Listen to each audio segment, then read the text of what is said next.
नमस्कार, बड़ी खबर पर बड़ी और सार्थक बहस के साथ हम लेकर हाजिर है 5 की पंचायत। मैं हूं आपके साथ रीमा पराशर। आप सभी को अंतर्राष्ट्रीय महिला दिवस की ढेर सारी शुभकामनाएं। और आज जबकि प्रधानमंत्री नरेंद्र मोदी ने दिन की शुरुआत की, जो क्रिएटर्स हैं उनको अवार्ड देकर, उनसे बात करके एक तरीके से विजन इंडिया का उन्होंने देने की कोशिश की। लेकिन दूसरी तरफ एक खबर आई इंडिया अलायंस की तरफ से कि वहां पर आज एक और विकेट गिर गया, और वो विकेट था उमर अब्दुल्ला का और उसके बाद पीडीपी का। पहले उमर अब्दुल्ला ने यह बात कही कि अगर हमें पता होता कि हमें अपनी मजबूत सीटों का सैक्रिफाइस करने के बाद इस गठबंधन में रहने को मिलेगा तो हम पहले ही इंडिया अलायंस में नहीं आते। और दूसरी तरफ महबूबा मुफ्ती, उनको जब ये पता लगा कि नेशनल कॉन्फ्रेंस ने इस तरह का बयान दिया है तो वो आहत हो गई और उन्होंने कह दिया कि वो जम्मू कश्मीर में अकेले अपने दम पर चुनाव लड़ेंगी। तो ये दो एक तरीके से पार्टियां, जो कि अहम पार्टियां थी जम्मू कश्मीर को देखते हुए इंडिया अलायंस की, वो दोनों बाहर निकल गए। तो एक तरफ एनडीए मजबूत हो रहा है, एनडीए में चंद्रबाबू नायडू की एंट्री हो रही है, एक तरीके से बीजेडी की एंट्री हो रही है, और भी नीतीश कुमार के आने के बाद कई तरह के चेहरे दिखाई दे रहे हैं। लेकिन दूसरी तरफ विपक्षी गठबंधन क्यों तार-तार हो रहा है? इसके पीछे की स्टोरी क्या है? आखिर कौन गुनहगार है जो इन सबको एकजुट नहीं रख पा रहा? और आखिर क्या वजह है कि एक एक कर चुनाव से ऐन पहले, क्योंकि कभी भी अब आचार संहिता लग सकती है और चुनाव की घोषणा चुनाव आयोग की तरफ से हो सकती है, उससे ठीक ऐन पहले सीटों का बंटवारा तो दूर, लेकिन आपस में ही सिर फुटव्वल करके एक एक कर सारे साथी इस अलायंस से बाहर निकल रहे हैं। तो जरा आज टटोलने की कोशिश करेंगे और जानने की कोशिश करेंगे कि आखिर कौन कितने पानी में खड़ा हुआ है अगर आज की डेट में हम चुनाव की बात करें तो। लेकिन सबसे पहले जरा उन बयानों पर नजर डालते हैं जो इस मुद्दे पर चर्चा में रहे। मैं देश की सभी महिलाओं को, बहनों को, बेटियों को इंटरनेशनल विमेंस डे की बहुत बहुत बधाई देता हूं।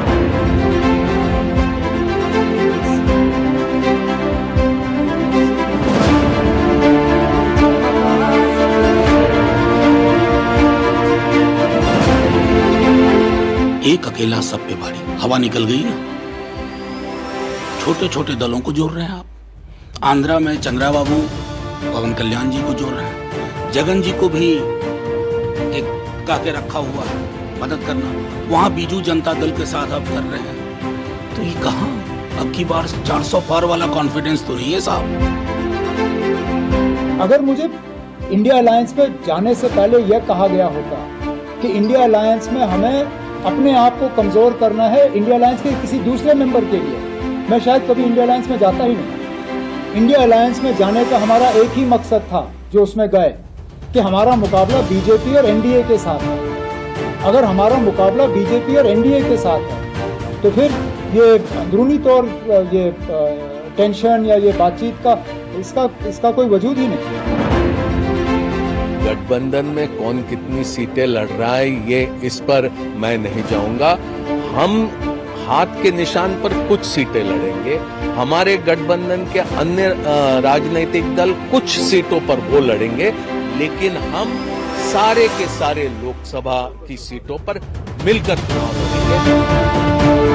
हमारा लॉन्च का स्लोगन है, संसद में भी केजरीवाल तभी दिल्ली होगी और खुशहाल। संसद में भी केजरीवाल तब दिल्ली होगी खुशहाल। अब बताइए, दिल्ली की जनता कह रही है और दिल्ली की जनता की तरफ से इस नए नए कैंपेन पर पुराना एक स्लोगन आया है, दिल्ली को करके बेहाल बनाकर मनीष सिसोदिया को मालामाल। किधर भागते हो केजरीवाल? जब सब अपने को डिक्लेयर कर दिया है बचाव में कि हम मोदी के परिवार हैं, सब मोदी के परिवार बन जाओ, मोदी का परिवार बन जाओ, मरने के बाद मोछ बाल के सब छिलवाया जाता है, नाखून टूंगा जाता है, तो सब छिलवा लो। अब परिवार पे हमने खुल्लम खुल्ला उनको गोल दे दिया और उन्होंने मौके का इस्तेमाल किया और बड़े तरीके से किया। कहा कि मोदी उनका है जिनका कोई नहीं, और हमारे पास इसका जवाब ही नहीं है।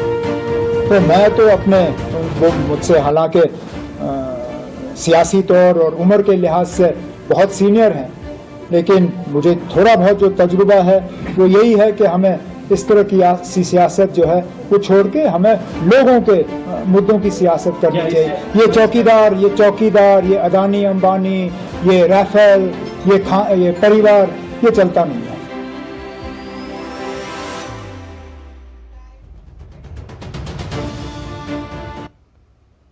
तो काफी ठीक ठाक तरीके से उमर अब्दुल्ला ने ये बता दिया कि आखिर क्यों उनको अब ये जो गठबंधन है वो रास नहीं आ रहा है। लालू प्रसाद यादव की तरफ निशाना साधकर उन्होंने कहा कि बैठे बैठाए बीजेपी की झोली में एक ऐसा मुद्दा दे दिया परिवारवाद का, जिसको लेकर ये चुनाव हाथ से निकल गया है। तो अब देखिए समझ में किसके आया है, उमर अब्दुल्ला के, लेकिन बाकी अलायंस इस पर अभी तक कुछ नहीं बोल रहे। चलिए आज जरा इसी को परखने की कोशिश करते हैं। खास मेहमान हमारे साथ जुड़ गए हैं। मैं परिचय अपने खास मेहमानों को आपके साथ करा देती हूं। हमारे साथ बीजेपी का पक्ष रखने के लिए बीजेपी की प्रवक्ता नीति जैन जी मौजूद हैं। हमारे साथ शिवसेना उद्धव गुट की तरफ से आनंद दुबे जी मौजूद हैं। हमारे साथ प्रियंका भारती जी हैं जो कि आरजेडी का पक्ष रखेंगी कुछ ही देर में। हमारे साथ कांग्रेस का पक्ष रखने के लिए उनके प्रवक्ता डॉक्टर अजय उपाध्याय जुड़ेंगे और साथ ही हमारे साथ नित्य रंजन कुमार सिंह जी भी जुड़ेंगे जो कि एलजेपी के प्रवक्ता हैं। लेकिन प्रियंका भारती जी, आपकी वजह से, सीधे सीधे मैं कहूंगी आप ही की वजह से आज गठबंधन लगभग टूट के कगार पर पहुंच गया है। उमर अब्दुल्ला ने स्पेसिफिकली कहा कि बैठे बैठाए बीजेपी की गोद में ऐसा मुद्दा दे दिया जिसकी वजह से अब कुछ चल नहीं पाएगा। जी आप थोड़ा अपना नाम रिपीट करेंगे? मेरा कहना है कि आपकी वजह से, मैं समझ रही हूँ आप सवाल जो पूछ रही हैं मैं समझ रही हूँ। मैं आपका नाम बस जानना चाहता हूँ। रीमा, सीमा जी। रीमा, उमर अब्दुल्ला जी ने ये ही नहीं कहा, ये आप कह रही थी कि चुनाव हाथ से निकल गया। उनके स्टेटमेंट में तो ना डीडी नेशनल कुछ हो सकता है ना आप दिखा पाएंगे कि हाथ से चुनाव निकल गया। ये आपका स्टेटमेंट है। रही दूसरी बात जो उमर अब्दुल्ला जी बोल रहे हैं, ये उनका अपना निजी स्टेटमेंट है। इंडिया अलायंस की तरफ से आपको कोई भी ऑफिशियल नोटिस, कोई भी ऑफिशियल स्टेटमेंट इस बारे में दिखा नहीं दिखा। तो हमारे जो अलायंस है, इंडिया अलायंस, हमारा नाम इंडिया है, काम इंडिया है। हम सेकुलर हैं और लोगों को संविधान के ऊपर हम भरोसा रखते हैं और संविधान का अनुच्छेद 19A हमें सिखाता है कि हमें सभी को बोलने की आजादी है और उसी हिसाब से वो बोल रहे हैं। बीजेपी थोड़ी है कि सिर्फ 2 लोग का चलेगा और बाकी लोग सुनेगा, 2 लोग जो सुनाएगा। सीधी सी बात है, जिसको अपना जो मत लगता है वो रखेंगे, उसके लिए वो आजाद है। इंडिया में जब लालू जी ने वहां पर गांधी मैदान की उस ऐतिहासिक रैली में जो बात बोली, तो अब सीधी बात है कि नरेंद्र मोदी जी हो या भाजपा हो, हिंदू हृदय सम्राट तो बने फिरते हैं। तो भाई उसी हिंदू धर्म में जो मानते हैं वो लोग, तो वैसी मान्यता है ही कि माँ और पिता की मृत्यु होगी तो सर का मुंडन करवाया जाएगा, बाल मुंडन करवाया जाएगा। गलत क्या बोला लालू जी ने? सवाल ही तो खड़ा किया। सवाल खड़ा करना भी नाजायज हो गया है क्या इस देश में? मैडम प्रियंका जी, आपने मेरे ऊपर तो सवाल खड़ा कर दिया, लेकिन दूसरी तरफ ये सवाल आपको सुनाई नहीं दिया कि उमर अब्दुल्ला गठबंधन से बाहर चले गए।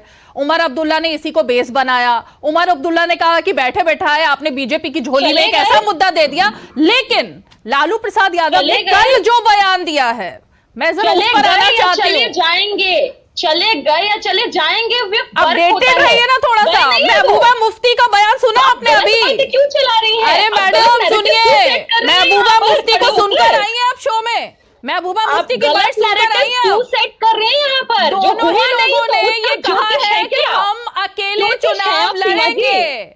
मेरे ख्याल से आप अपडेटेड होकर नहीं आए हैं। आप अपडेटेड होकर थोड़ा सा अपने व्हाट्सएप पर देखिए। व्हाट्सएप पर देखिए कि उमर अब्दुल्ला और महबूबा मुफ्ती ने ऐलान कर दिया है। नहीं पढ़ते हैं, उन्होंने ऐलान कर दिया है मैडम, आपको पता ही नहीं है। देखिए कैसे गठबंधन चलेगा, कैसे गठबंधन चलेगा ये, जिसमें एक दूसरे के बारे में कोई जानकारी नहीं है। सीमा जी, व्हाट्सएप पर हम ज्ञान नहीं लेते हैं। आप हमें व्हाट्सएप यूनिवर्सिटी मत भेजिए। अगर आप व्हाट्सएप पर ज्ञान लेते तो शायद पता लग जाता, लेकिन आपको नहीं पता लगा है। आप लोग हर पल राजनीति बदल रही है, यूनिवर्सिटी से हर पल राजनीति बदल रही है मैडम। एकत्रित इंफॉर्मेशन व्हाट्सएप यूनिवर्सिटी से आप कीजिए। हमें व्हाट्सएप यूनिवर्सिटी का ज्ञान नहीं चाहिए। हम आर्टिकल्स पढ़ते हैं, इंडियन एक्सप्रेस का एडिटोरियल्स पढ़ते हैं और उसके बाद हम इंफॉर्मेशन लेकर के आते हैं, व्हाट्सएप यूनिवर्सिटी से नहीं। तो मतलब पल पल बदलती राजनीति के बारे में आप आर्टिकल पढ़ के सुबह जो छपा है वो आई हैं। अगर आधे घंटे पहले की कोई अपडेटेड न्यूज है तो आपको उसकी कोई जानकारी नहीं है। इन शॉर्ट्स भी देखेंगे पर ज्योतिष विद्या नहीं। आपको कोई जानकारी नहीं है महबूबा मुफ्ती की, आपको कोई जानकारी नहीं है उमर अब्दुल्ला की। आप सुबह आर्टिकल पढ़कर आ गए हैं। एनालिसिस क्या चल रहा है देश में? उमर अब्दुल्ला अब जिसको जानकारी नहीं है उससे क्या बात की जाए, बताइए, ये बताइए उमर ना। अब्दुल्ला के बारे में तो आप जानकारी दे रही है ना, वो तो गए नहीं। आप यहीं से अभी डिक्लेयर कर दे रही है चले जाएंगे। आपको आकर के फोन हुआ था क्या उनके तरफ से? हमें तो इसका आइडिया नहीं। हम इंडिया अलायंस है, हमारे पास इंफॉर्मेशन नहीं आई, आपके पास आई हो तो आप शायद शेयर करें सभी के सामने, पूरा देश देखेगा। नहीं, आपके पास आ भी नहीं सकती क्योंकि आप सुबह इंडियन एक्सप्रेस का आर्टिकल पढ़ती हैं, उसके बाद दिन भर आप उसी आर्टिकल के बारे में जानकारी रखती हैं और आपके पास नहीं आ सकती खबर कि महबूबा मुफ्ती ने क्या कहा है। चलिए, मैं यहाँ पर ये वन साइडेड शो करने के मूड में नहीं हूँ, आप शायद उस मूड में है कि अपनी आधी अधूरी जानकारी के साथ आप हाईजैक करने की कोशिश कर रही है शो को। लेकिन चलिए ठीक है, नीति जी को मैं रिएक्शन में लेकर आना चाहूंगी। नीति जी, जो बात कही जा रही है कि गलत क्या कह दिया अगर परिवार के बारे में पूछा, और महबूबा मुफ्ती चली गई हैं, उन्होंने कह दिया है वो एकला चलोरे की राह पर चलेंगी। दूसरी तरफ उमर अब्दुल्ला को इस बात का रिग्रेट है कि जो लालू प्रसाद यादव ने बयान दिया उससे एक तरीके से बहुत लॉस होगा इंडिया अलायंस को। देखिए रीमा जी, मुझे ऐसा लगता है कि जितने भी alliance, so called alliance partners हैं इस सो कॉल्ड इंडिया अलायंस में, इसको एक कहा जाता है भानुमति का कुनबा जोड़ने वाली बात, और भानुमति का कुनबा जो है वो अलायंस नहीं कहलाता, वो मजबूरी कहलाता है। तो इनके पास पहले से ही कभी भी एक कॉमन टॉपिक नहीं था, कोई कारण नहीं था साथ में जुड़ने का, और वो आज दिखाई दे रहा है कि एक एक करके जो इनके अलायंस पार्टनर्स हैं वो इनको लिटरली गालियां दे देकर वहां से निकलते जा रहे हैं अलायंस से, और उनके पास क्योंकि कोई कारण भी नहीं है वहां जुड़े रहने का। इनको जोड़ कौन रहा है, इनका मुद्दा क्या है, इनका नेता कौन है, नीति क्या है, नियत क्या है, वो ना पहले पता था। पहले दिन से हम लोग यही बोल रहे हैं और अभी तक भी हम लोग वही पूछ रहे हैं कि भैया आपका नेता, नियत, नीति क्या है उस मुद्दे पे। तो आज ये सब जो हो रहा है यहाँ पे, जो एक एक करके अलायंसेस वहां से निकलते जा रहे हैं, तो उसका वही एक कारण है। जो ये प्रवक्ता हैं जो बोल रही हैं कि हम सुबह पता करेंगे कि उमर अब्दुल्ला हैं कि निकल गए, मैडम उनका एक बयान ही देख लेती हैं, अभी टीवी पर काफी देर से चल रहा है कि वो एक्चुअली आपसे पूछ रहे हैं कि भैया आप लोग कर क्या रहे हो, हमें अपनी सीट्स नहीं देनी है। तो खैर आपको एजुकेट करने का काम मेरा नहीं है, आप सुबह इंडियन एक्सप्रेस या जो भी आप पढ़ती हैं वो पढ़िएगा, उसके बाद कल फिर डिबेट पर बैठिएगा। So but the bottom line भी कि जब कोई कारण नहीं है, आप लोगों का कारण हमेशा से था बीजेपी हटाएंगे, लेकिन बीजेपी और मोदी जी की जो अभी लोकप्रियता है, आज वो भी एक इवेंट हुआ था सुबह और वहां पर कोई पॉलिटिकल कार्यकर्ता नहीं थे, लेकिन अगर आप वहां पर भी उन बच्चों का भी वो देखेंगे, एक्साइटमेंट लेवल देखेंगे मोदी जी के नाम पे, तो वो भी आपको दिखाई देगा कि क्या लोकप्रियता है। वो भी जमीन की बात है जो शायद वो भी आपको कल न्यूज़पेपर पढ़ के पता चलेगा, लेकिन जो एक जमीन पर काम करने वाली बात है वो मोदी जी कर रहे हैं, और उसी का रिजल्ट हम लोग अगले इलेक्शन में भी देखेंगे। ठीक है, प्रियंका भारती कुशवाहा, रुक जाइए, आपके पास अभी आऊंगी, लेकिन डॉक्टर अजय उपाध्याय हमारे साथ जुड़ चुके हैं, प्रवक्ता कांग्रेस पार्टी के। डॉक्टर अजय जी, 2 विकेट एक तरीके से गिरे मेरे ख्याल से। अभी मैंने जब आरजेडी की प्रवक्ता से इस बारे में पूछा तो उन्होंने कहा वो सुबह इंडियन एक्सप्रेस में एनालिसिस पढ़ के आती हैं। अब अगर 15 मिनट पहले महबूबा मुफ्ती ने ऐलान कर दिया है कि वो अकेले चुनाव लड़ेंगी, लोकसभा का चुनाव, और साथ ही उमर अब्दुल्ला ने भी कह दिया है कि विधानसभा के चुनाव में हम अलग से बात करेंगे, लेकिन लोकसभा का चुनाव हम अलग अकेले लड़ेंगे, तो ये 2 विकेट गिरे हैं और खामियाजा लालू यादव के सिर पर डाला जा रहा है, क्योंकि उनके परिवारवाद को उमर अब्दुल्ला ने मुद्दा बनाया। आपको लगता है कि सही से तालमेल नहीं हो पा रहा है? देशवासियों को, आपको, पैनल में बैठे सभी साथियों को महाशिवरात्रि की हार्दिक शुभकामना, और साथ में महिला दिवस आज है। आपको, हमारी दोनों पैनलिस्ट बहनों को और देश की करोड़ों महिलाओं को जो इस देश के विकास में, देश के निर्माण में उनकी अपनी भूमिका है, सबको महिला दिवस की हार्दिक शुभकामनाएं। जहाँ तक बात उमर अब्दुल्ला जी की किया है, आपने सबको पता है, कुछ दिन पहले उनके यहाँ सीबीआई ईडी की रेड लगातार पड़ रही थी, और सीबीआई ईडी से तो बहुत सारे लोग डर जाते हैं, बेचारे, मजबूरी है, और डर करके मोदी जी के पास आए हैं, कोई बात नहीं। लेकिन जम्मू कश्मीर के जिन मुद्दों पर उन्होंने मोदी जी से डिफरेंस रखा था, चाहे पीडीपी के साथी हों, चाहे अब्दुल्ला साहब की जो पार्टी एनसी है, सबको पता है कौन कौन से वो मुद्दे थे, और उन मुद्दों पर क्या आज पूरी सहमति बन गई है। क्या वो जो कॉमन मिनिमम प्रोग्राम करके जो एक सरकार बनी थी लगभग 3 साल की, जिसमें महबूबा जी भी थी उसमें, और उस कॉमन मिनिमम प्रोग्राम में ये मेंशन था बहुत सारे मुद्दे, उन मुद्दों के इतर जाकर के आज जो है उमर अब्दुल्ला साहब भी और पीडीपी के साथी भी यदि अलग हुए हैं या उनके साथ जा रहे हैं, तो उसके पीछे कुछ न कुछ दबाव होगा। हाँ, जहाँ तक बात इंडिया गठबंधन की आपने चर्चा की है। इंडिया गठबंधन में साथियों का आना जाना जरूर है, ये भी सच है, लेकिन जो लोग एनडीए गठबंधन में हैं, मैं पूछना चाहूंगा कि एनडीए गठबंधन के साथियों को, जो बहन हमारी यहाँ चर्चा कर रही थी, वो कौन से साथी हैं जिनके बारे में जो है कोई डिस्कशन हुआ है सीट को लेकर, इनकी आपसी मीटिंग हुई है, कोई डिबेट डिस्कशन है और विचार मंथन है। भाजपा जिनको जो दे रही है वो ले रहे हैं, बहुत सारे अभी भी मौन व्रत धारण किए हुए हैं, लेकिन अंतर कला है। जैसे बिहार में चिराग पासवान जी और उनके चाचा भतीजे की पार्टी है, और भी जगहों पे है। हाँ, ये बात जरूर उन्होंने कहा जो हमारे साथी ने कि भाई मोदी जी का पॉपुलैरिटी लेवल बहुत ज़्यादा है। इसका मतलब भाजपा और सरकार कहीं नहीं है, सिर्फ मोदी जी हैं, इनके अलावे कोई नहीं है। मोदी जी बनाम भाजपा, मोदी जी बनाम सरकार, मोदी जी बनाम विपक्ष, मोदी जी बनाम देश। मैं मानता हूं नीति, नियत और नेता की बात की है अभी बहन ने, ये भी सच है। नेता इस देश में है और सबको दिख रहा है कि कितने नेता हैं विपक्षी साथियों के साथ। जहां तक नियत की बात है, नियत साफ है। एक ही नियत है कि देश का विकास कैसे हो, जो लोकतांत्रिक तरीके से हो। लोकतंत्र है हमारा, और नीति हमारी क्लियर है। भूखमरी, बेरोजगारी, महंगाई से लोगों को कैसे मुक्ति मिले, मित्रों से भी कैसे मुक्ति मिले, जो बड़े बड़े पूंजीपति हैं जिनको मोदी जी ने एक तरफा सब चीज भी नहीं चाहिए कांग्रेस को। नहीं, एक तरफा जो मोदी जी के मित्र जो है, मोदी जी के मित्र हैं। उधर देखिए प्रियंका भारती भी मोदी जी के मित्र, मोदी जी के मित्रों से भी मुक्ति चाहिए, मोदी जी के मित्रों से, मोदी जी के मित्रों से। अच्छा, अडानी अंबानी पूरा कहवाना आप चाह रही थी, मैं तो नहीं बोल रहा था। ओके ओके, नीति जी क्विक रिप्लाई, क्विक रिप्लाई। हाँ, फिर आनंद जी के पास। स्टेट्स में इन्हीं लोगों को प्रोजेक्ट्स दिए जा रहे हैं, पहले तो वहीं से शुरुआत करिए। जिनको आप मित्र बोल रहे हैं वो आपकी स्टेट्स के अंदर भी तो प्रोजेक्ट्स लेकर आ रहे हैं, तो पहले वहां से शुरुआत करिए ना। और दूसरी बात यह है कि आप चाहे बड़ी बड़ी जितनी मर्जी बातें कर लीजिए, आपके पास कोई प्लान ऑफ एक्शन तो है नहीं। जब आप लोग थे तब आपने क्या कर लिया?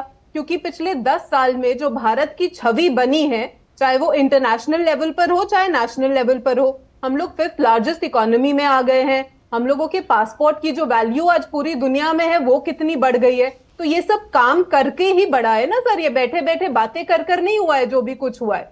तो आप पहले काम का अपना एक एजेंडा बनाइए, उसके बाद आप मैदान में उतरिए। ऐसे सूखी सूखी बातें करने से काम नहीं होता सर, उसके लिए जमीन पर उतरना पड़ता है। जो बीजेपी लगातार रहती है, बीजेपी पूरा अपने जमीन के ऊपर जितने लोग हैं उनसे संपर्क में रहती है। आप लोगों को पता ही नहीं है कि जमीन पर हो क्या रहा है, तो आप लोग अपने कमरों के अंदर बैठकर एजेंडा सेट करते रहिए। और आप लोगों का एक ही एजेंडा है और वो है मोदी हटाओ। ठीक है, उसके अलावा ना देश के लिए ना लोगों के लिए आपके पास कोई काम करने के लिए कोई उसकी वो नहीं है रूपरेखा। मैं अजय जी आपके पास आऊं, लेकिन आनंद जी से मेरा एक सवाल है। आनंद जी, जिसका जिक्र अजय उपाध्याय जी भी कर रहे हैं, अडानी अंबानी और मित्र, जिसको वो उन्होंने एक तरीके से कटाक्ष करते हुए कहा, उमर अब्दुल्ला ने जो प्रेस कॉन्फ्रेंस की ना आज, तो उन्होंने कहा कि ये सब मुद्दे जो हैं ये जनता के बीच में क्लिक नहीं कर रहे हैं। अडानी अंबानी का मुद्दा हो या परिवार को लेकर के जो प्रधानमंत्री के मुद्दा उठाया गया, वो एक तरीके से बैकफायर हो रहा है और इसका हमें नुकसान ही उठाना पड़ेगा।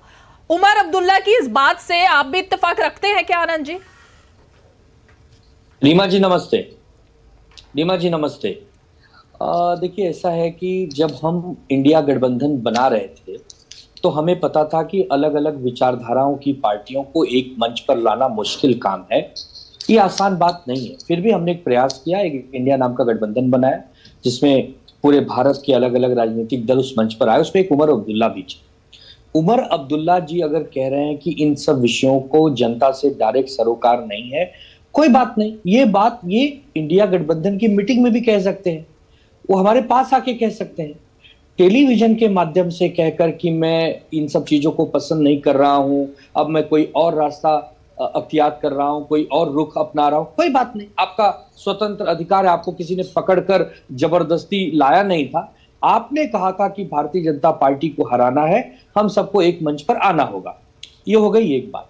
दूसरी बात कि नरेंद्र मोदी जी बहुत लोकप्रिय है, बिल्कुल लोकप्रिय है, उसमें कोई प्रॉब्लम ही नहीं है। भारत के प्रधानमंत्री हैं, कई करोड़ लोगों ने उन्हें वोट दिया हुआ है, उनको प्यार करते हैं तो लोकप्रिय भी हैं। लेकिन इसका ये मतलब भी नहीं कि बाकी लोग लोकप्रिय नहीं है, ये भी आप अंदाजा मत लगाइए। और आप कौन है महाराष्ट्र लोकप्रिय? आइए, उस लेवल पे कौन लोकप्रिय है? मैं वही कह रहा हूं, आप महाराष्ट्र आइए, हमारे राज्य में बहुत सारे नेता लोकप्रिय हैं। आप उत्तर प्रदेश जाइए, वहां बहुत सारे नेता लोग लोकप्रिय हैं। आप पश्चिम बंगाल जाइए, ममता दीदी से ज्यादा लोकप्रिय तो पूरे बंगाल में कोई नहीं है। आप साउथ में चले जाइए, आप जगनमोहन अरे रेड्डी की आनंद जी, ये तो देखिए, उनकी अलग लोकसभा का लोकप्रियता चुनाव है, है। स्टेट चुनाव नहीं है ना। लोकसभा में पूरे देश में, पूरे देश में कौन लोकप्रिय है उसका सवाल है। मैं वही कह रहा हूं कि हाँ। जब मैं कहूंगा कि नरेंद्र मोदी जी की तुलना में राहुल गांधी जी भी लोकप्रिय हैं, मल्लिकार्जुन खड़गे जी भी लोकप्रिय हैं, तो आप कहेंगे कि नहीं, मैं तो क्यों बहुत कहूंगी? लोकप्रिय हैं। हाँ, ये तो तो कहिए जनता ना, कहेगी ना वोटों से, मैं बस, क्यों तो कहूंगी? उसके लिए हाँ। उसके लिए वोट तक आने दीजिए। आप वोट तक आने ही नहीं देंगी,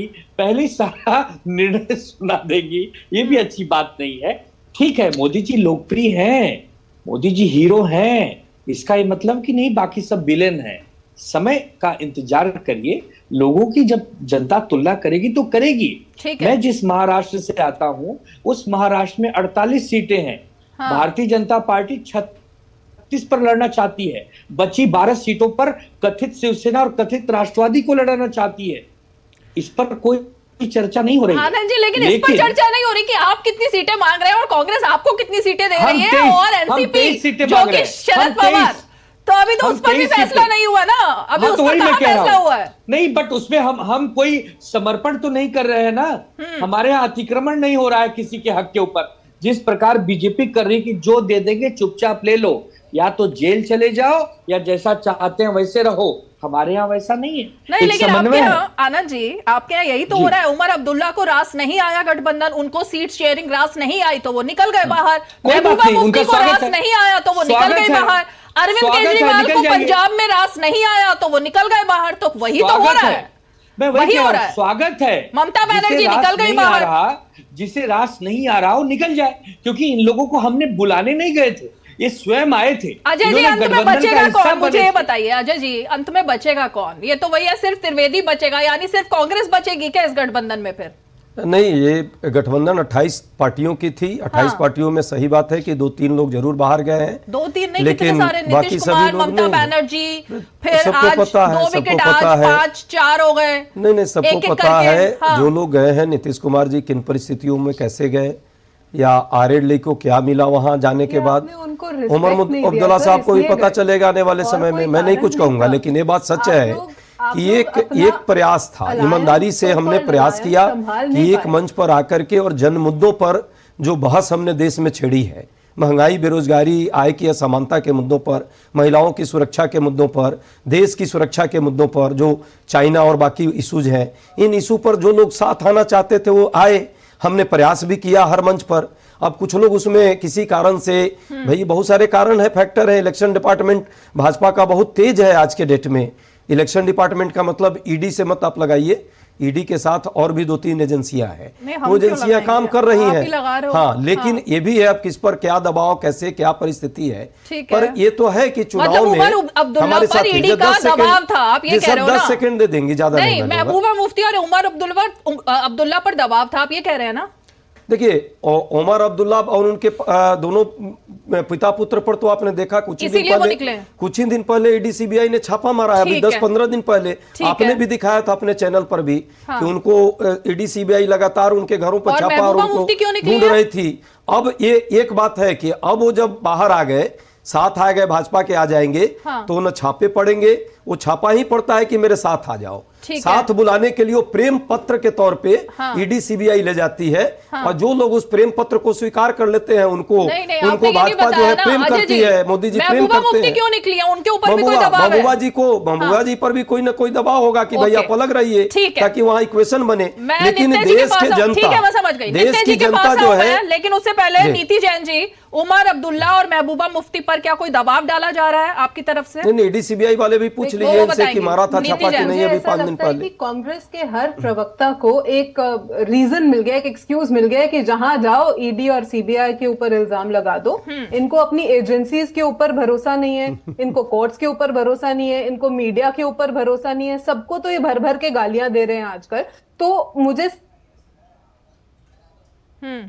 समझ नहीं आता वो एक्सप्लेन कैसे किया जाए। अपनी गलती सिर्फ दिखाई नहीं देती, फिर आप लोग अलायंस अपना बचा नहीं पा रहे, उसमें एजेंसीज की क्या गलती है?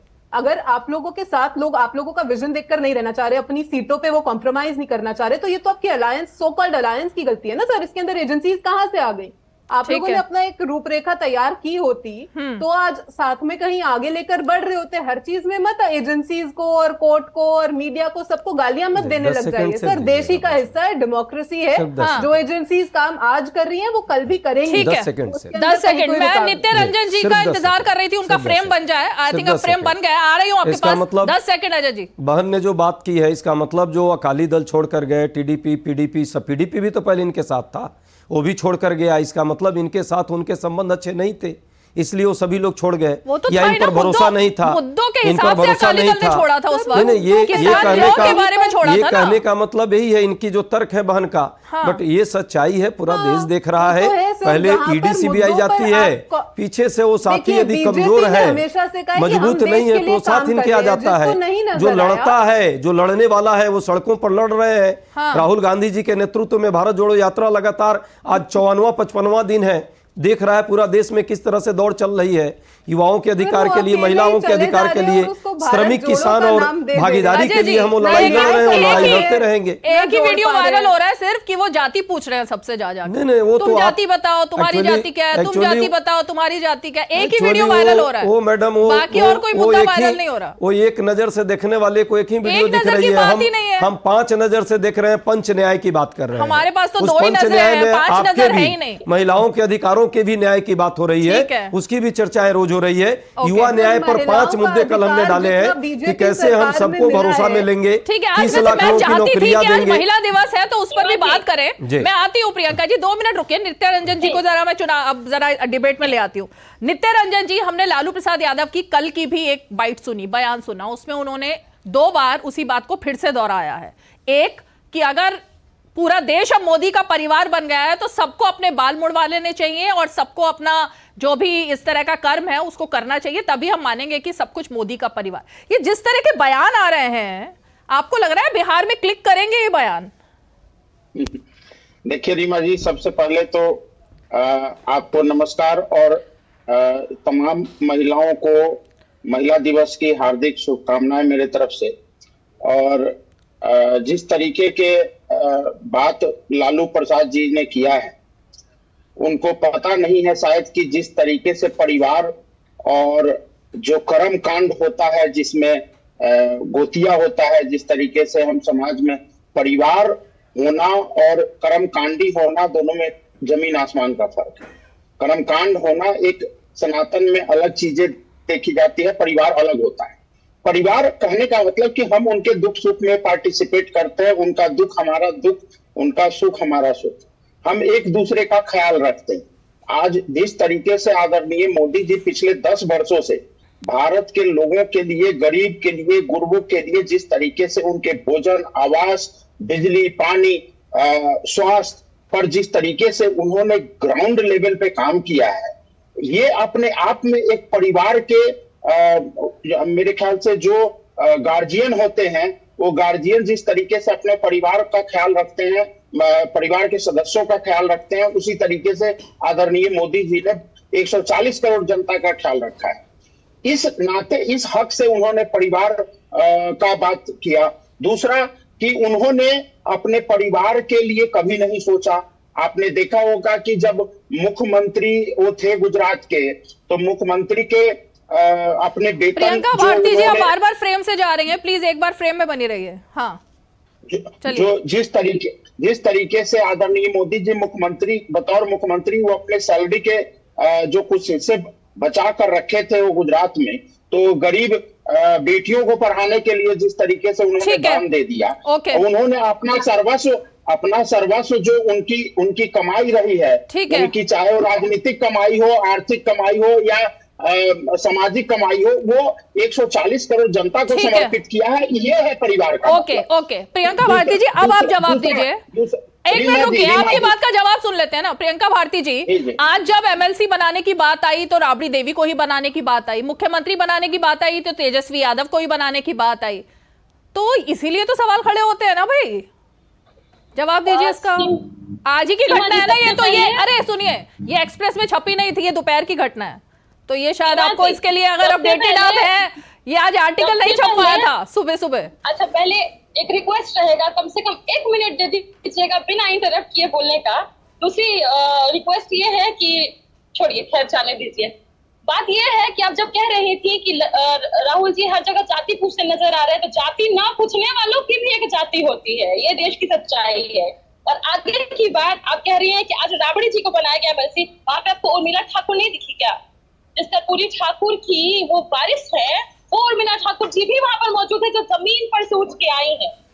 तो आप ऐसे साइडलाइन मत कर दीजिए चीजों को। और रही परिवार की बात, मैं मोदी का परिवार, मैं मोदी का परिवार, तो अभी आपने देखा होगा ब्रिजभूषण शरण सिंह जी का भी एडेड है, मैं भी मोदी का परिवार। तो ऐसे लोग भी मोदी के परिवार में आते हैं।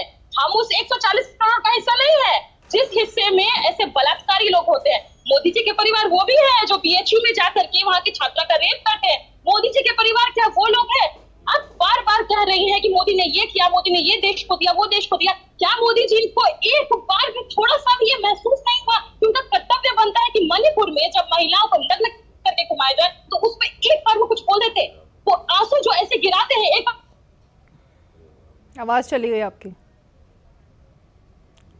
प्रियंका जी, मणिपुर की जहां तक बात है तो मणिपुर पर तो कई बार वैसे शो में, हमारे इस शो में भी चर्चा हो चुकी है, सारे विपक्ष के नेताओं के साथ चर्चा हुई, लेकिन आपने कहा प्रधानमंत्री अगर 2 शब्द बोल देते। प्रधानमंत्री ने 2 शब्द नहीं, बहुत शब्द बोले थे, लेकिन उसके लिए विपक्ष को लोकसभा में और राज्यसभा में होना जरूरी था। लेकिन लोकसभा में ना तो विपक्ष बैठा और ना ही सुनने के लिए तैयार था प्रधानमंत्री को, अविश्वास प्रस्ताव के दौरान भी।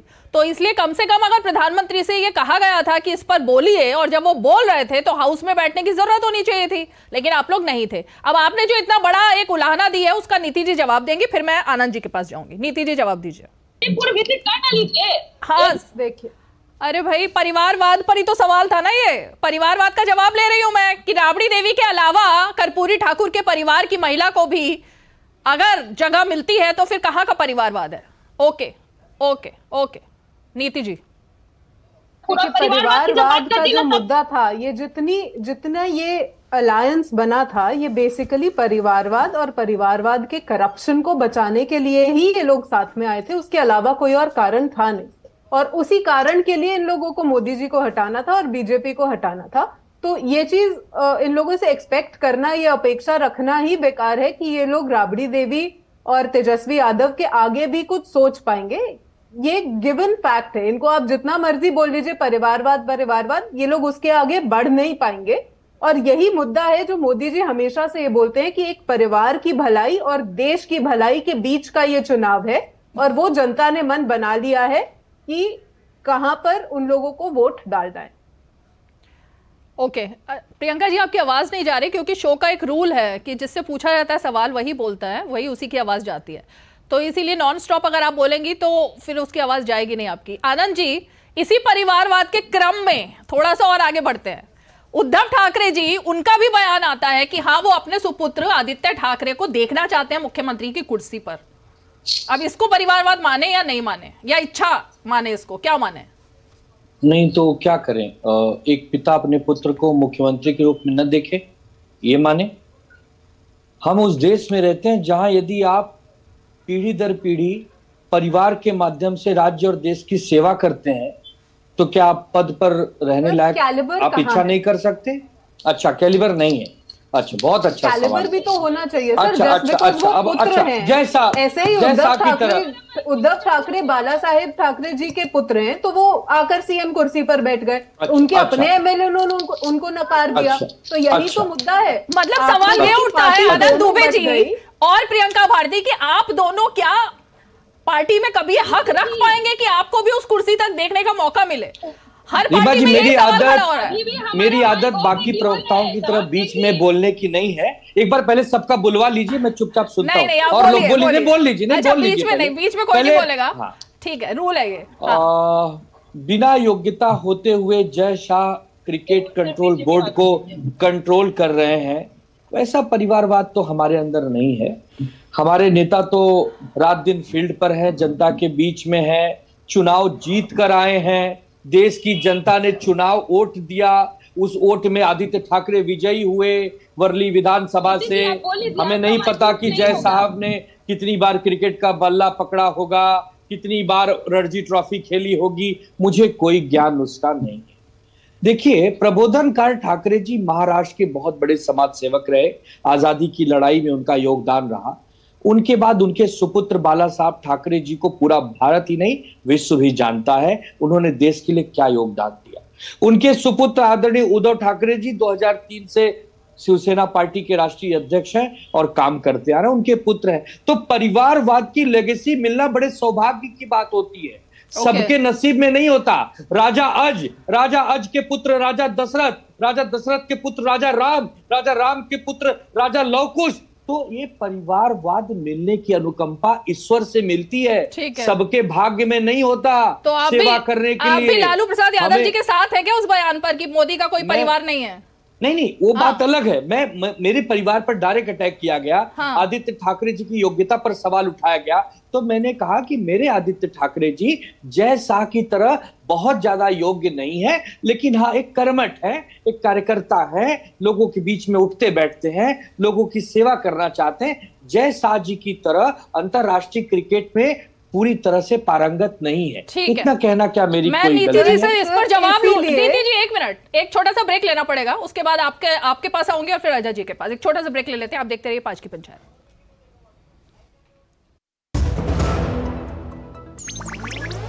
डिजिटल बैंकिंग का है जमाना, टाइम है बचाना।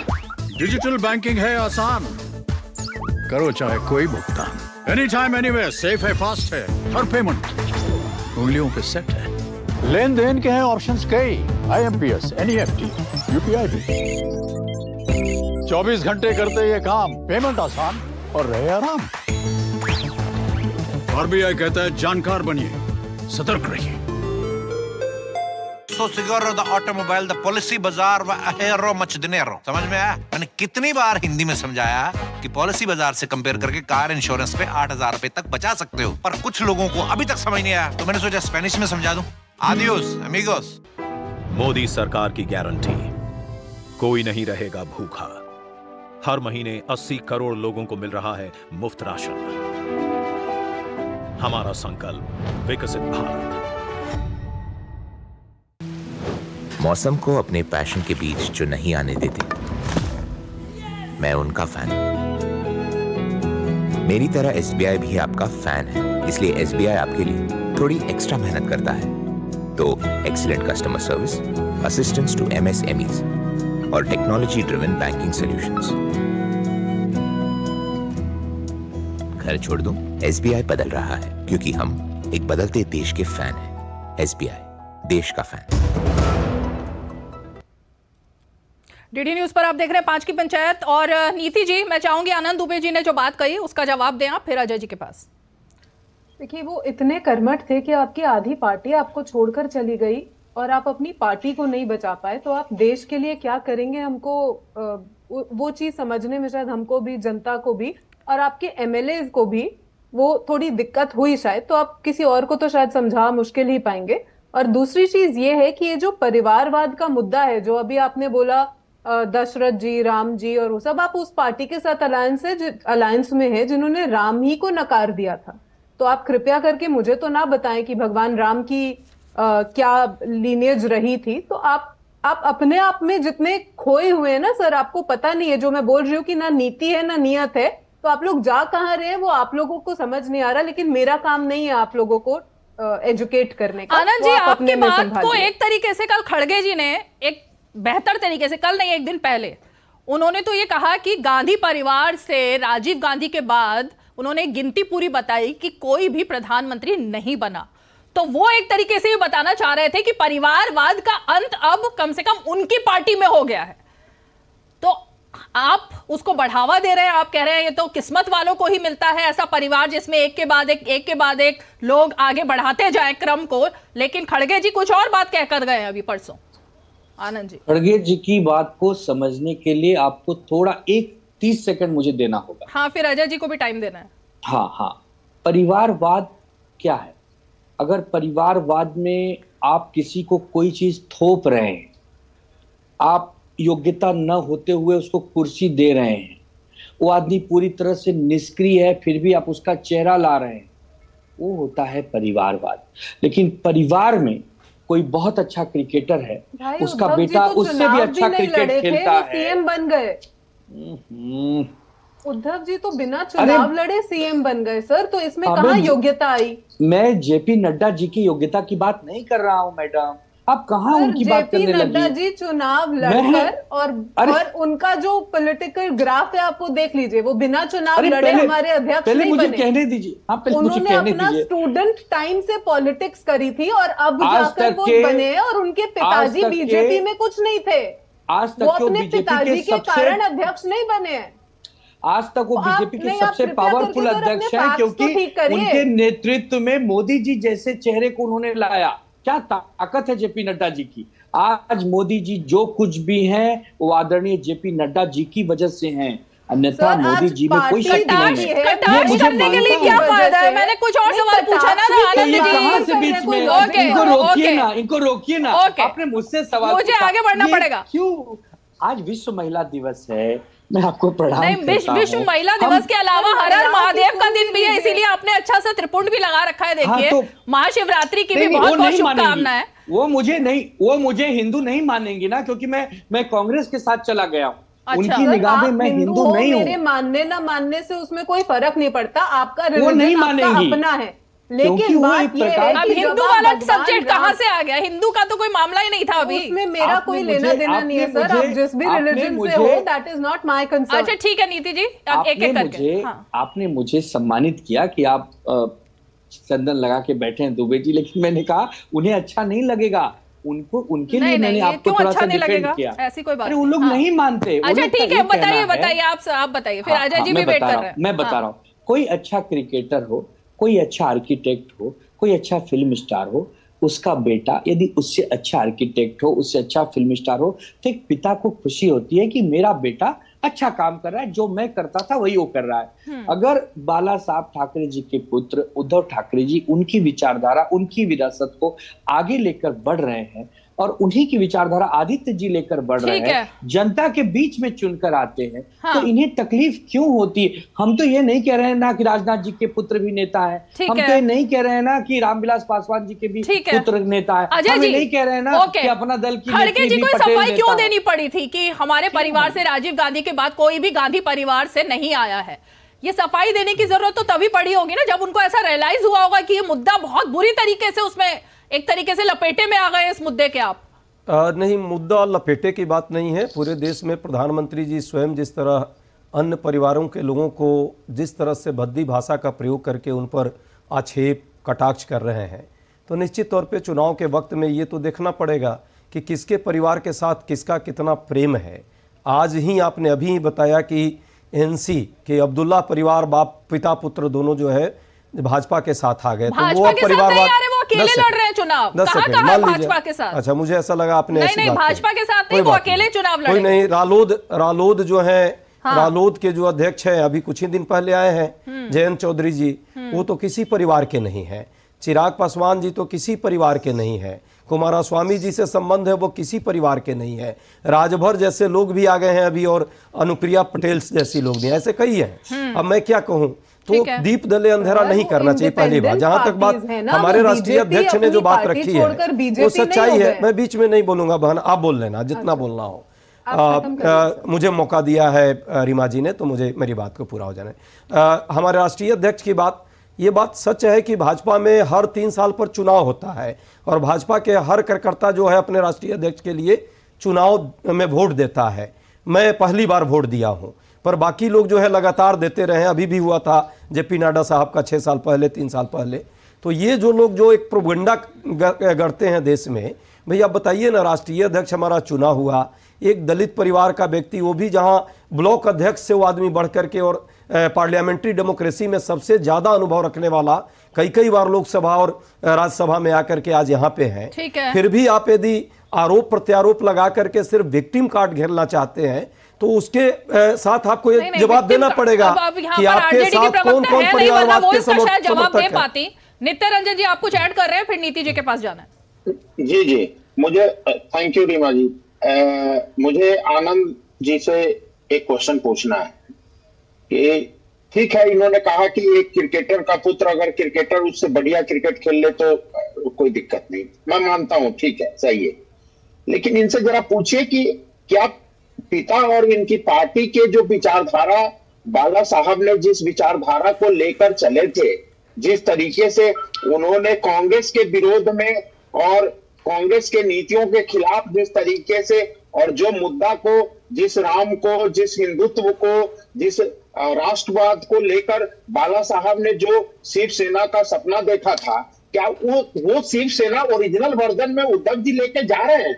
उन्होंने ये भी तो देखा था कि भाई बाला साहब के परिवार का कोई भी व्यक्ति सीएम नहीं बनेगा, कोई भी व्यक्ति किसी उस पद पे नहीं रहेगा। और आज उन सारे विचारधाराओं का क्या हुआ? इनसे जरा पूछे, ये हमारे शिवसेना के साथी से। वैसे इस पर कई बार बहस हो चुकी है, लेकिन आनंद जी आज फिर क्योंकि यही मुद्दा है तो आप जवाब दे ही दीजिए। हाँ, मैं बताता हूँ। मुद्दा इसलिए है, मैं एक चीज ऐड कर देना चाहता हूँ, मुद्दा सिर्फ इसलिए है क्योंकि जिस विचारधारा को लेकर बाला साहब चले थे, उस विचारधारा को अपने स्वार्थ और सत्ता के कारण जिन्होंने जिस नीतियों को, पार्टी के नीतियों को बेचे, क्या ये परिवारवाद के डेफिनेशन में ये चीज आता था कि ये क्रिकेटर का पुत्र क्रिकेटर बेहतर हो गए? ये तो क्रिकेटर जवाब। क्या बाला साहब ठाकरे जी पार्टियों को तोड़ते थे? नित्य रंजन जी नहीं ना। बाला साहब ठाकरे जी दूसरे लोगों के पीठ में छुरा भोगते थे? नहीं ना नित्य रंजन जी। बाला साहब ठाकरे जी के बंद कमरे में 2.5 साल के समझौते पर मोहर लगी और बाहर आके मुकर गया, ये बाला साहब ठाकरे जी ने सिखाया था। बाला साहब ठाकरे जी ने कांग्रेस पार्टी से जब उम्मीदवार थी प्रतिभाताई पाटिल जी और प्रणब दादा मुखर्जी जी ने, क्या उनको मदद नहीं की थी? ये तो बाला साहब ठाकरे ने सिखाया ही था ना कि उनकी पार्टी से कोई सीएम नहीं बनेगा, वो सीएम बनाते थे, खुद नहीं बन के बैठते थे। मैं वही कह रहा हूँ कि बाला साहब ठाकरे जी ने बहुत सारी चीजों को कहा था तो आपने माना था? कहा था ना बाला साहब ठाकरे जी ने कि हम 2.5 साल के समझौते में रहेंगे। बाला साहब लेकिन उद्धव ठाकरे है ना, उनको मानना था ना, बाकी लोग क्यों मानेंगे? एक सेकंड नितिन जी, बाकी लोगों के मानने का सवाल कैसे है? जो उनके परिवार के लोग हैं, जो उनके पुत्र हैं, उन्होंने ही नहीं माना तो बाकी लोग कैसे मानेंगे ना? आनंद जी देखिए मैं वही बार बार कह रहा हूं कि उस समय जो सिचुएशन थी, आदरणीय उद्धव ठाकरे जी यदि शिवसेना के तरफ से मुख्यमंत्री नहीं बनते तो ये अलायंस ही नहीं बनता। आदरणीय शरद पवार जी ने कहा था कि उद्धव ठाकरे जी आपको सीएम बनना ही होगा, अन्यथा कांग्रेस पार्टी, राष्ट्रवादी और शिवसेना जो कि अलग अलग विचारधाराओं की पार्टियां एक मंच पर नहीं आ पाएंगी। आपके नेतृत्व में वो संभव होगा और बखूबी संभव रहा। 2.5 वर्ष जिस प्रकार कोरोना काल में उद्धव ठाकरे जी ने काम किया, विश्व स्तर पर सराहनीय किया गया। तो ये मत कहिए कि उनके पास कोई योग्यता नहीं है। आनंद जी, लेकिन पॉइंट कुछ और भी था। पॉइंट कुछ और भी था। पॉइंट ये था, उन्होंने ये आरोप लगाया था कि बीजेपी ने उनको सीएम नहीं बनाया, जो कि पैक्ट हुआ था इस वजह से, क्योंकि उनको सीएम बनना था, उन्होंने बीजेपी से किनारा नहीं बनना था, उन्होंने बीजेपी से किनारा किया। नहीं, उनको बीजेपी के खिलाफ एक सरकार बनानी थी। इसके लिए वो महाविकास आघाड़ी नहीं, खुद सीएम नहीं बनना। वही इतनी बड़ी चौपाई कह गया और आप समझ नहीं पा रहे। उनको आदरणीय शरद पवार जी ने कहा कि आपको मुख्यमंत्री बनना ही होगा, अन्यथा ये गठबंधन सफल नहीं हो पाएगा, ये शुरू ही नहीं हो पाएगा। इसके लिए उद्धव ठाकरे जी मुख्यमंत्री बने, वरना मुख्यमंत्री तो हम लोग जिसको क्या गठबंधन सफल रहा? सुनिए, इनसे पूछे। बिल्कुल सफल रहा, बिल्कुल सफल रहा। 2.5 साल के सफलतापूर्वक चला। जब आपके षड्यंत्र की वजह से वो गठबंधन टूटा।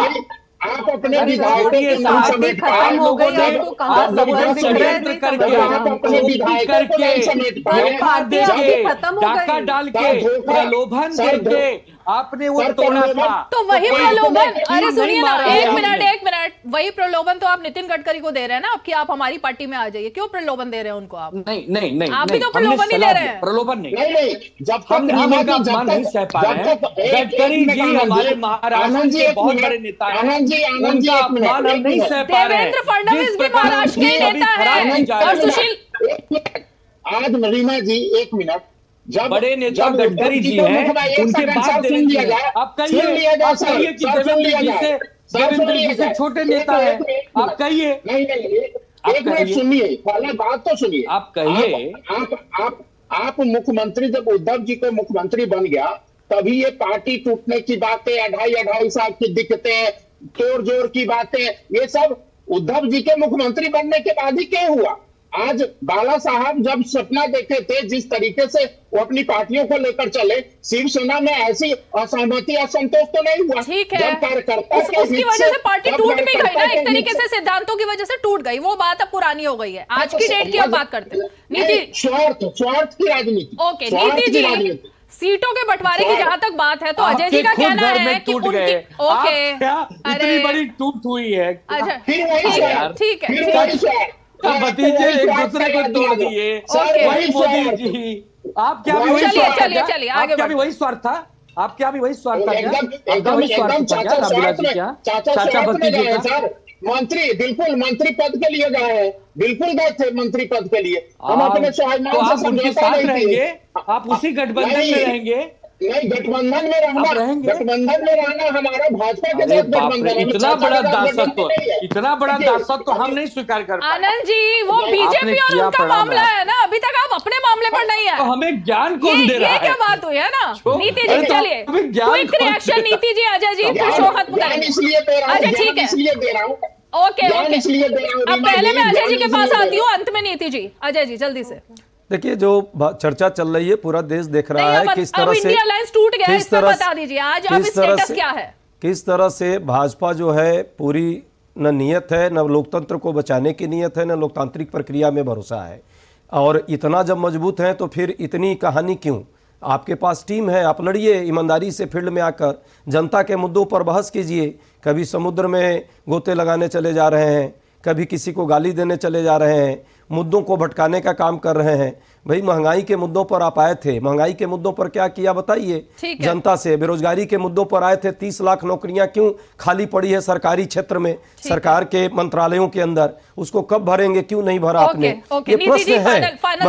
क्यों सिलेंडर अभी भी जो है 100 रुपए जरूर आज कम कर दिया आपने, कहाँ है? इन मुद्दों पर ही जनता आपसे प्रश्न कर रही है और इनका जवाब दीजिए, दाएं बाएं मत बताइए। अजय जी, जिस समुद्र पे जाते हैं वहाँ का टूरिज्म कितना बढ़ जाता है और वहाँ के लोगों की इनकम कितनी बढ़ जाती है, वो एक बार जाकर देख लीजिए। अब अजय जी, अब सुन लीजिए, सुन रहा हूँ। हम लोग मुद्दों की ही बात कर रहे हैं। आप लोगों का जो परिवारवाद है और तीनों जो अभी प्रवक्ता वहां पर बैठे हैं, मैं उसमें जाना नहीं चाहती, वो हिस्ट्री हो गई है और उसका जो रिजल्ट निकला है वो वहां पर उन लोगों को दिखाई दे रहा है कि वहां पर जो इन लोगों ने किया या जो भी डिसीजंस लिए आज उसमें दिखाई दे रहा है। आपके अपने जितने बड़े नेता हैं, चाहे वो कांग्रेस के हों, जितने नेता लायक नेता थे सबने कांग्रेस को त्याग दिया है। जो इनके अलायंस हैं वो कांग्रेस को छोड़ कर जाते जा रहे हैं। लेकिन इनको दिखाई दे रहा है कि ये लोग बहुत एक जवाब नहीं आया, बेरोजगारी पर एक जवाब आपसे नहीं मिलेगा, कांग्रेस पर खाली प्रश्न कीजिए, सरकार में आपको जवाब देना चाहिए, सरकार में जो है उससे प्रश्न पूछा जाए। वक्त की बाधा है, मेरे पास समय नहीं है, लेकिन अजय जी इस बात से भी डिनाई नहीं किया जा सकता कि चाहे वो महंगाई का मुद्दा हो, ये तमाम मुद्दे आप उठा रहे हैं, लेकिन दल तो आपको छोड़ के जा रहे हैं ना, तो कहीं ना कहीं छोड़ के नहीं जा रहा है। ईडी सीबीआई का प्रेम पत्र है, चुनाव से पहले कौन से मुद्दे हैं जो क्लिक नहीं कर पा रहे। ईडी सीबीआई का प्रेम पत्र है, पंचायत में हमारे साथ जुड़े, और इसीलिए अब जब दो दल आज एक बार फिर से इंडिया अलायंस से बाहर हो गए हैं, देखने वाली बात होगी कि अब महाराष्ट्र खासकर जहां की बात हो रही है और दक्षिण भारत, जिन दो जगहों पर अब इंडिया अलायंस की निगाह टिकी है, वहां पर यह गठबंधन कितना पार लग पाएगा। चलिए आज 5 की पंचायत में इतना ही, सोमवार को फिर होगी मुलाकात, तब तक के लिए हमें दीजिए इजाजत, नमस्कार।